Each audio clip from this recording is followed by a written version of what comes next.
আসসালামু আলাইকুম সবাইকে।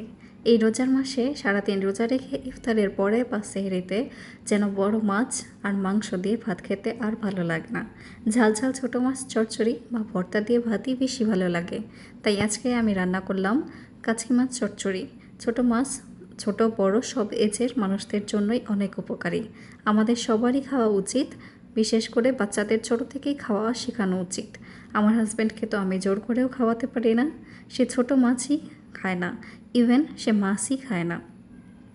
তো আর কি করার, আমার যেহেতু পছন্দ তাই নিজের জন্যই তৈরি করলাম ছোটো মাছ চচ্চড়ি, যার জন্য প্রথমে একটু বেশি পরিমাণে পেঁয়াজ মরিচ কুচি, সামান্য রসুন বাটা, হলুদ গুঁড়া, মরিচ গুঁড়া, ধনিয়ার গুঁড়া ও লবণ দিয়ে বেশি করে তেল দিয়ে ভালোভাবে ডলে টমেটো কুচি দিয়ে মাখিয়ে মাছ দিয়ে হালকাভাবে নেড়ে সামান্য পানি দিয়ে মিডিয়াম আঁচে 7 থেকে 8 মিনিট ফুটিয়ে পানি শুকিয়ে আসলে ধনিয়া পাতা দিয়ে বানিয়ে ফেললাম মজাদার ছোটো মাছ চচ্চড়ি।